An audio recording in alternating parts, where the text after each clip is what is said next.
On tonight, Parliament divided amongst itself as Joint Committee of Energy and Lands and Forestry come under fire from some MPs over its report that recommended that there should be no review of the mining lease granted to Electrochem to mine salt in the Ada Songhor.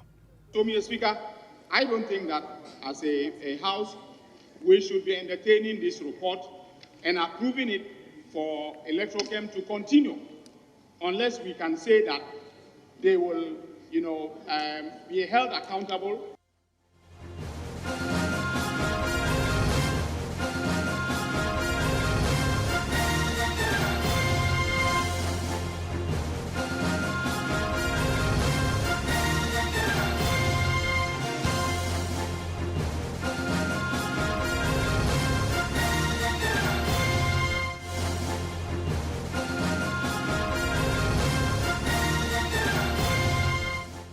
We have details of all of this coming in from Parliament. We'll be speaking to the company plus the youth of the area who disagreed with the report in its initial form. We'll go back to them and ask what they feel about what Parliament is saying about this report. Now, remember, Top Story, as always, is brought to you by Telecel, Connecting Energies and Holy Insecticides, Spray and Coil. Enjoy a holy sleep. Now, tonight, a joint committee of Parliament has come under fire over its report on the salt mining lease granted Electrochem in Ada.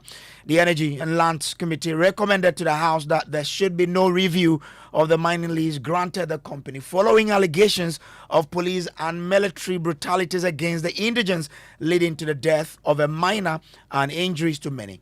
The people of Ada have also complained about the lease awarded to the company, which put out many of the indigents out of their small-scale mining of salt in the area.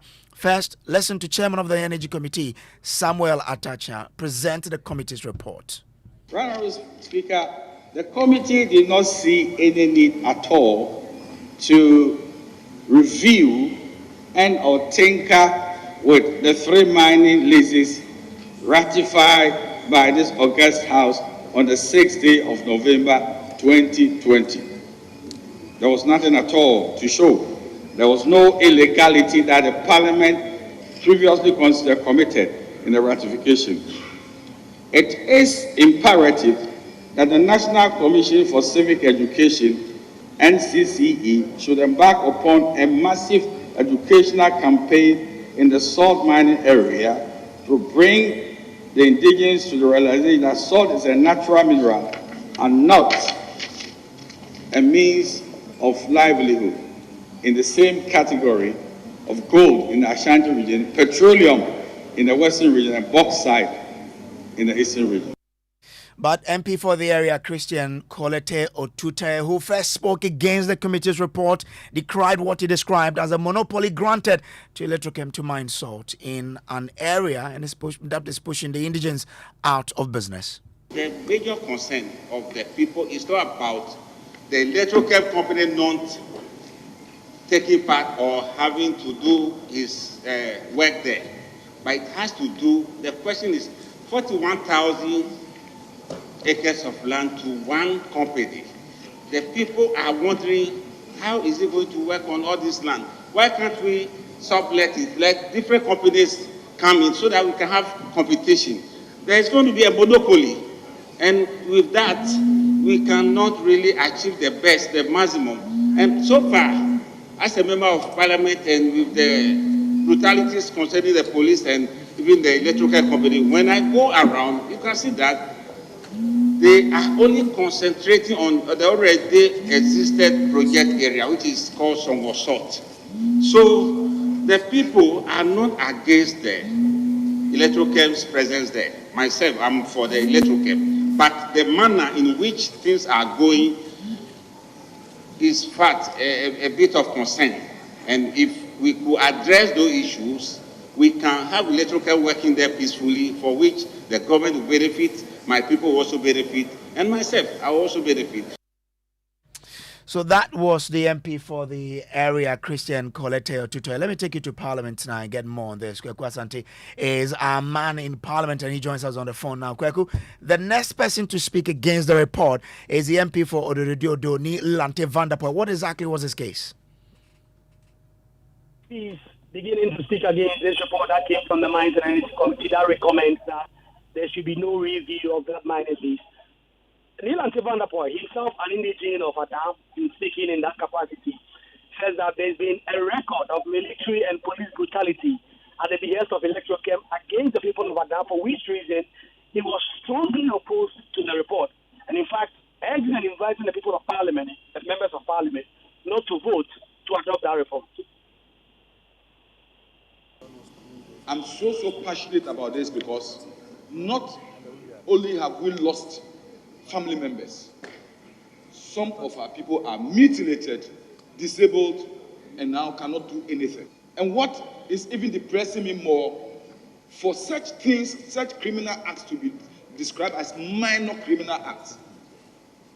When people have been killed, people have been maimed, police and soldiers rounding up people, beating them up at the instigation of a so-called investor, you can't describe it as minor criminal offenses. Today, somebody has just taken over everything, denying the indigenous people the little that they can also harvest, mine for their survival.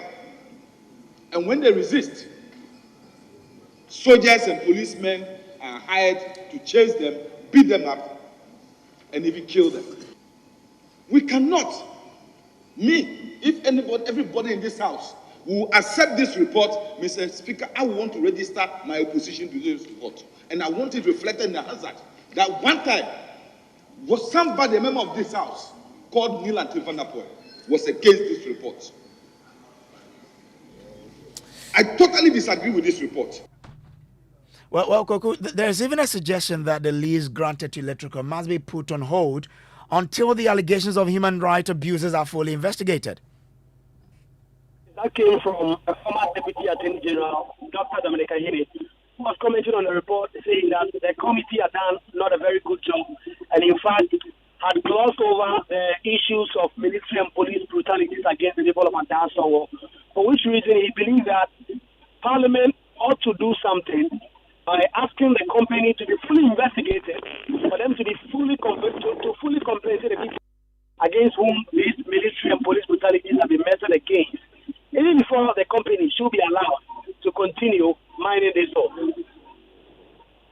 Mr. Speaker, what I want to underscore is that though the report of the committee has not detailed the human rights abuses that have occurred in relation to the Songhor Lagoon salt exploitation by Electrochem, Mr. Speaker, various honorable members, I remember the honorable member for Ododo, the honorable Neil Antivandapoy. I also remember the honorable Otute mentioned the fact that in the course of seeking to exploit the salt resources, Electrochem or agents of Electrochem were involved, either directly or indirectly, in human rights abuses. This is the House of Parliament.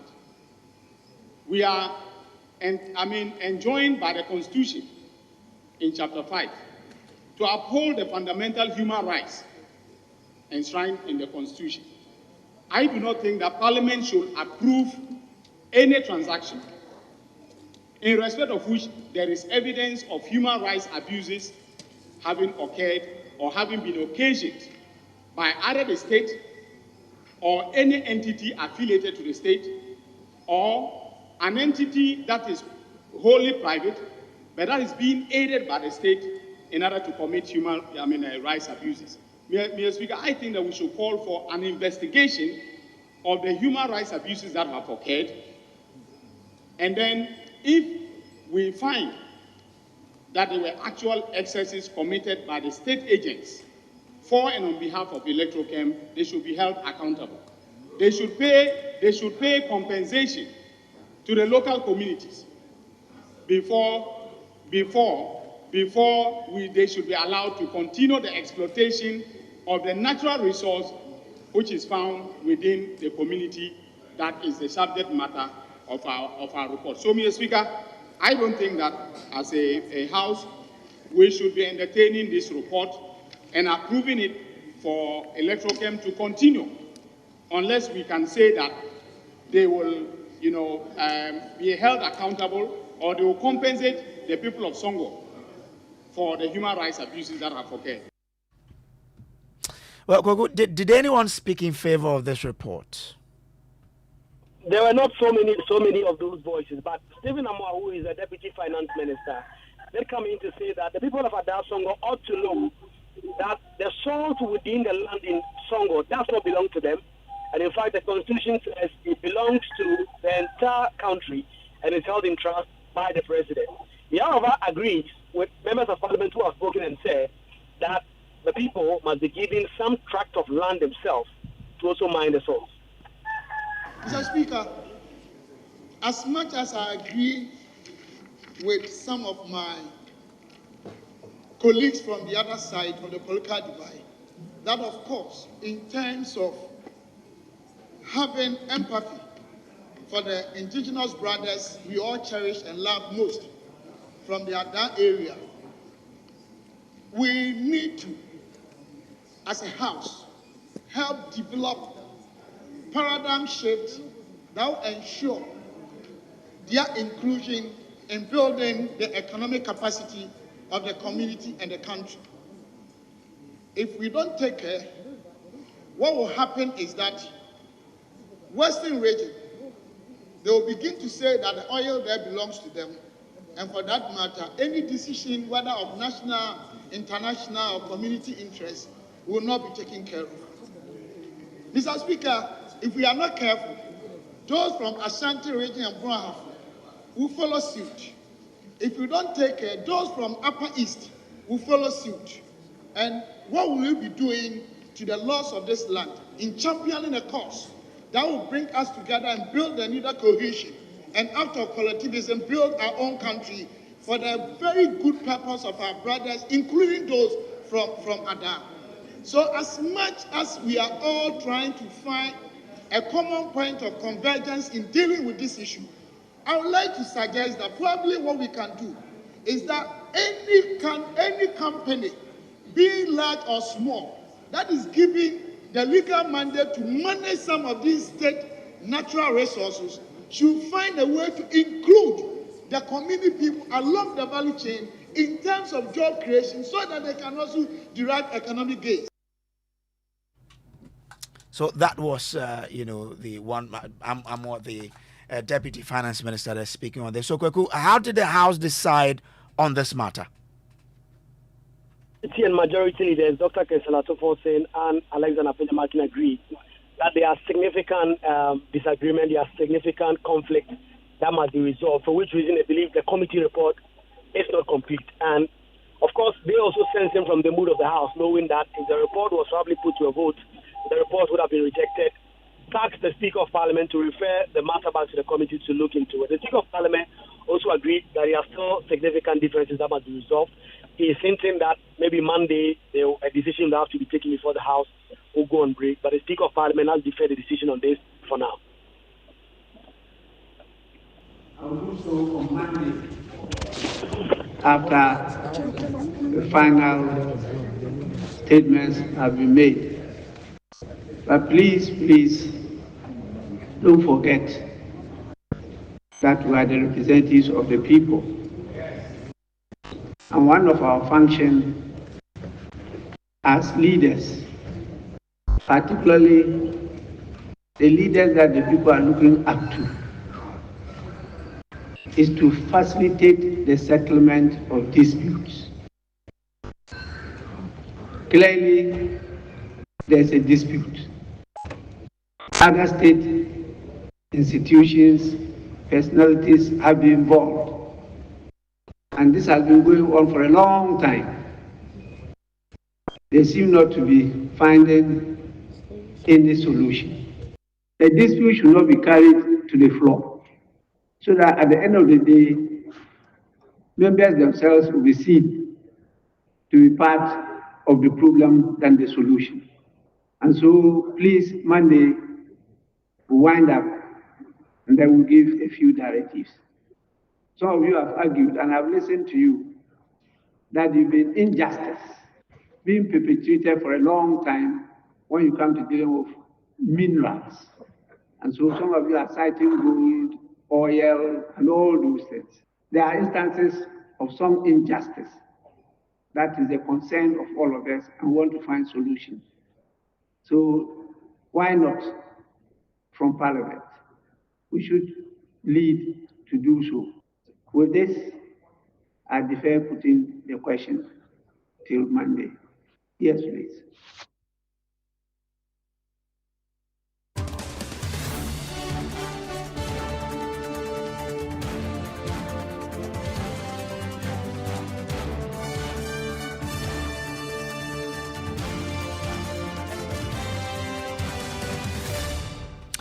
So let's do more on this particular story by bringing in Abraham Ahoma Tete. He is a youth leader. He's a spokesperson for the Ada Songhor Lagoon Association, and he joins us for more on this. Abraham, I'm grateful to you for joining. This obviously must be a great news for you. Thank you very much. And this is what we are all expecting the parliamentarians, our fathers and our mothers at the parliament to do for us. And as they are saying, it is clear. I heard them saying that gold in Ashanti region, Western region, Northern region, and all the whatever. Yes, it is true. Last time when you heard me on Parliament, I told them that our case is a special case. That is the reason why there is a law. Our case, they have put the PNDC law on it because of the riot, because of the killing that has happened. You see, and our own is not like the way they are saying. They are defining the mineral as a natural resource on its natural state. Our own, when you come, the sea is the sea water that will turn to the salt. When you fetch the sea, it can never turn to salt. But you're supposed to bring the sea. The sea has to go through a process before finally it turns to salt. So when you look at it practically, if we all of us have to do the normal practical work, to us who are here, we cannot declare our salt here as a mineral, but the salt in Daboya, because when you dig, you will see it in your hand naturally, by natural. You see, but our here is sea salt farming. But let's put that aside. Even if it is a mineral, we are saying that there was a riot and there was a killing in the 80s, 70s, 80s. And because of this, they have placed a law on the thing.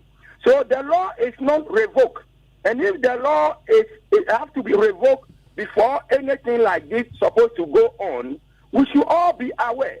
And now, even as at that time, our population is very less. When they are talking of benefit, when you go from the southern here to the northern region, every home in Ghana, they are enjoying our salt. Are there no benefits from it? So for you, or investor produce it. Abraham, so for you, what will make you support the operations of Electrochem in your area? Abraham, listen to me. I'm asking that. I mean, you agree with the voices from Parliament that say that something has to happen to the operation. I'm asking you, what will make you support the operations of Electrochem in your area?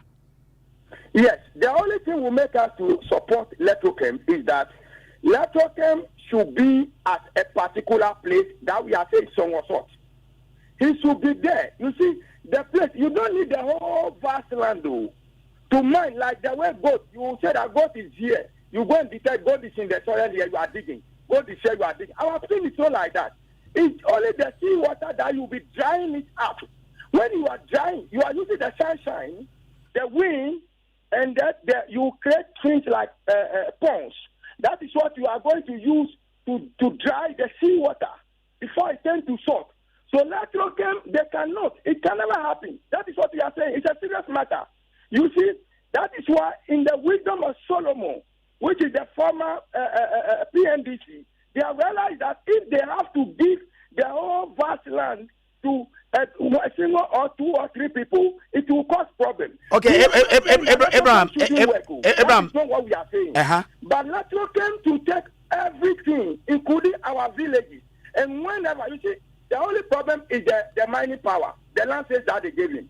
The lances is so powerful that when you are holding that lances in your hand, anything within that concession, you have power over it. So whoever is passing, you will be having suspicious. Abraham, I'm grateful. Hold the line for me.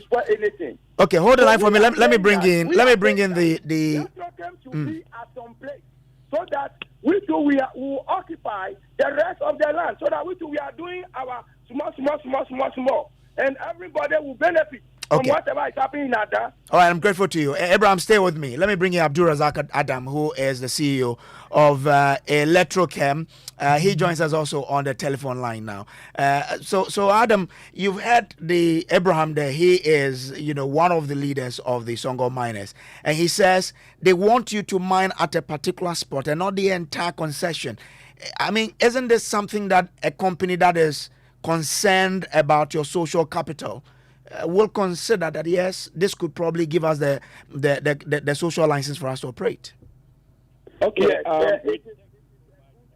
You see, from the beginning. So Abraham, hold for me. Let me listen to Adam. Yeah, Adam.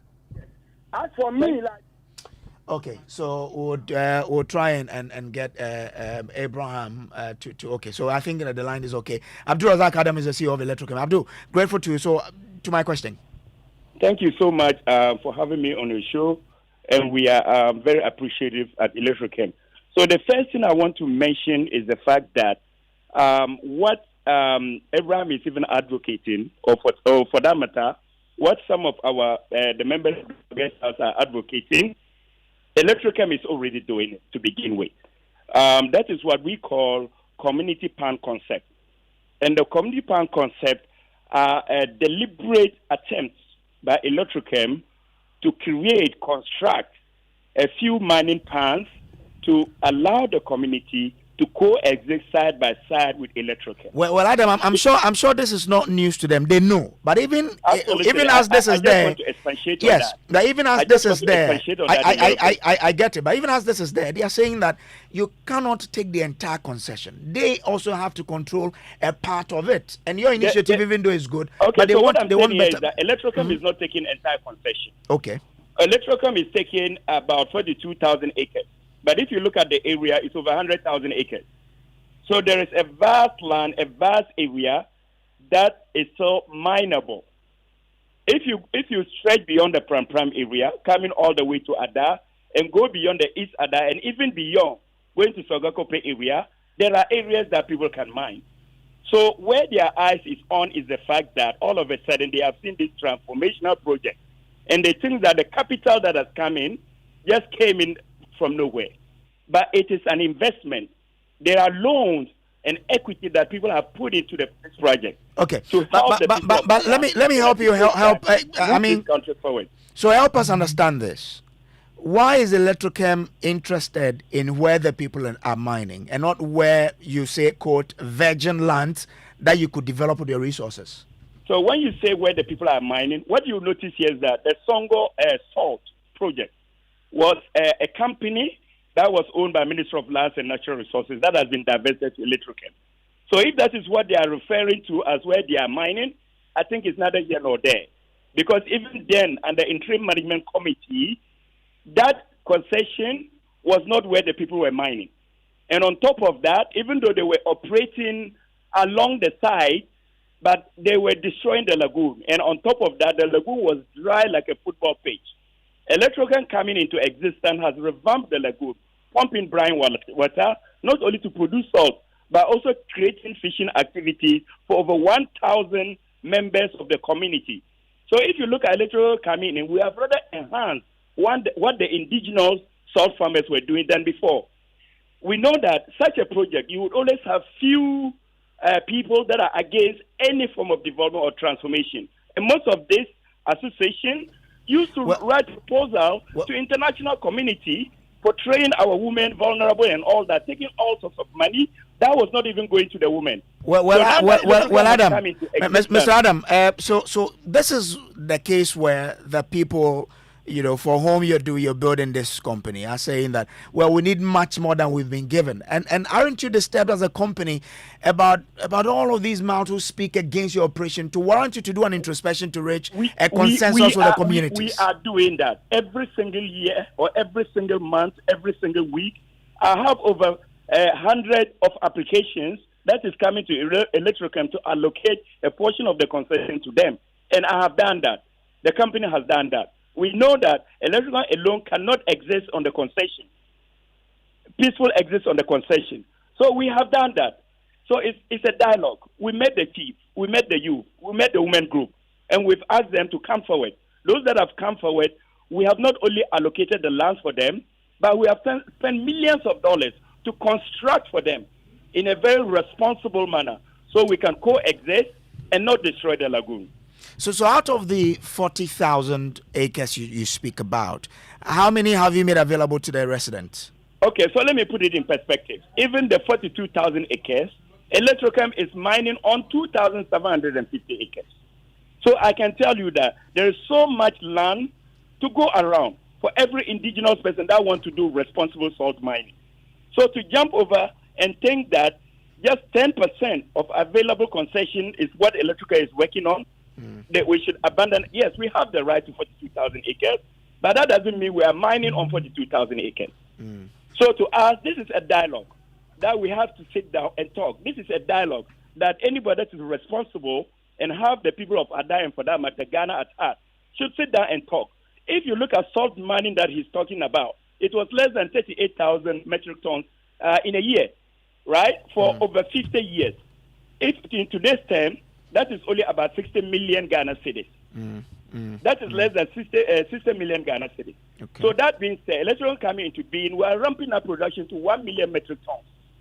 In today's terms, that is about $200 million US. Who in the right sense would want to do something against a company like that? And that is also to tell you that we are also in the communities involved in work that government is not even doing for them. For instance, we have put in scholarship schemes. We have built schools. We have provided the people with potable water. And on top of that, we have provided women interest-free loans. Started with 5 million cedis last year. This year, under my leadership, I ramped it up to 10 million cedis. So these are the real transformation that is impacting the average person in the area. So if anybody... Beautiful work. But would you now consider... You can know that they are not for the nation. Would you now consider developing, a site for the indigenes to say, this is the site we've developed for you, operate on it so that we can peacefully coexist on this concession? Exactly. I think that is what we are already doing. So I would invite the pressmen, I would even invite the lawmakers and any concerned citizen to visit the site. When you visit the site and the production site, you realize that some of the questions you are talking about, some of the things that Mr. Ahuma was talking about, Electrochem is already doing that. So we said anybody that is interested in doing responsible mining, I keep saying responsible mining because we need to protect the environment. At the same time, we need to make sure that we stem out lawlessness because it's a country of rule of law. So in that case, we sit together. What you have given us is not enough. We will give you more. Okay. And we have done that. There are areas that we have not even touched at all. We allow the people to coexist.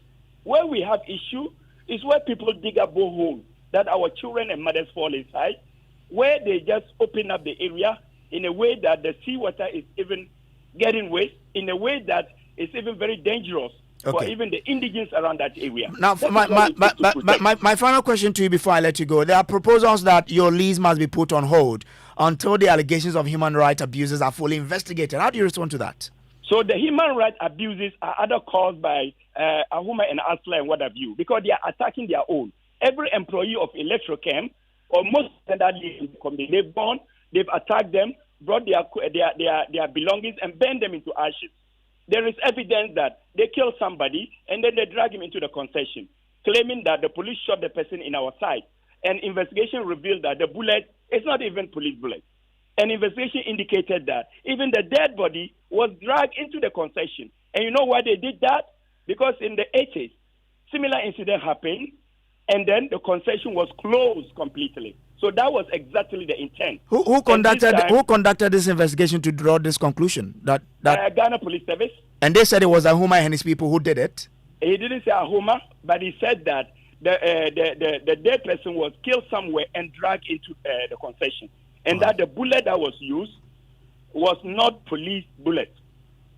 That was the conclusion. So you don't want your lease. I cannot speak to that. But so you don't want no. So I want to find out from you. You don't want your lease to be put on hold.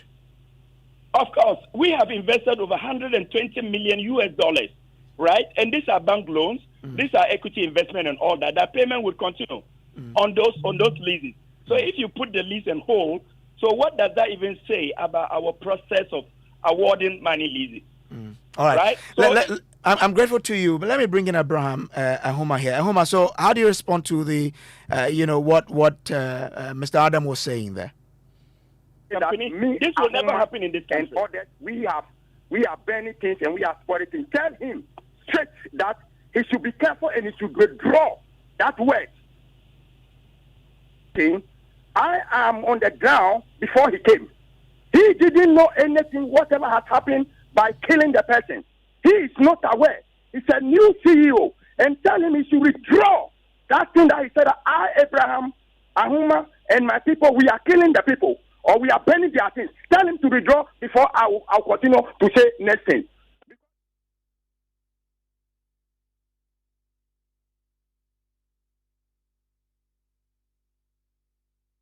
Once the police didn't mention his name, you mentioned it. It's right that you withdraw that one. Yeah. Yeah. Didn't mention his name, and on top of that, the police report is there. Tell him to withdraw for anybody to look at. No, Mr. Adam, you said that the police didn't mention his name, but you did. No, they didn't. They didn't. Exactly. I didn't say him or for that matter Asla. But what I'm saying here is that the police established that the body was killed outside the concession and dragged into the concession, and that the bullet that hit the person is not the police.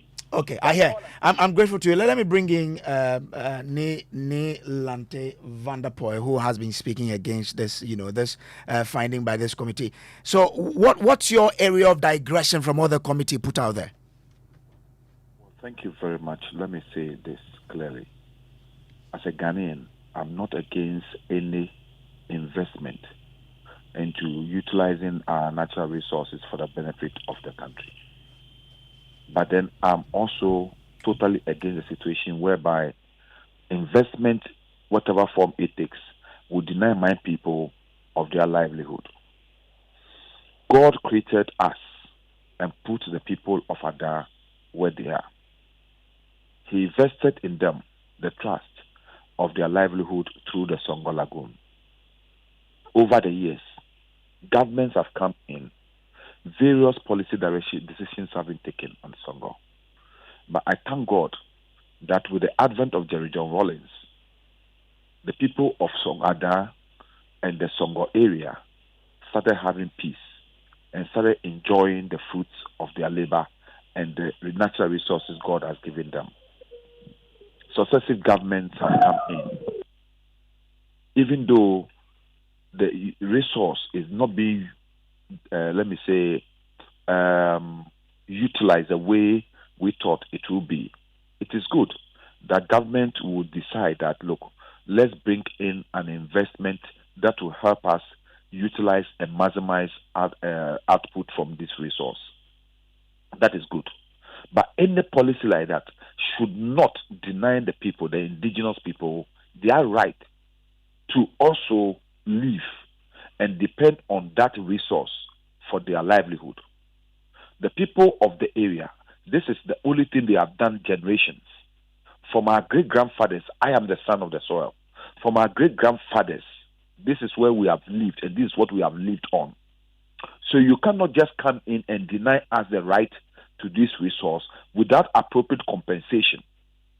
2, if you have come in, there is a lay-down mechanism that has existed that has made sure there is peace and tranquility in the area. That is a part of the concession have been reserved for the indigenous people to mine. 2, successive governments have come out to say that, look, this new type of production of the salt with the use of other chemicals and things is not the best for our human development. But the indigenous way of mining the salt preserves the quality of the salt and enhances human health. So we can continue to be producing the salt in that manner. That also negates what is good for human consumption.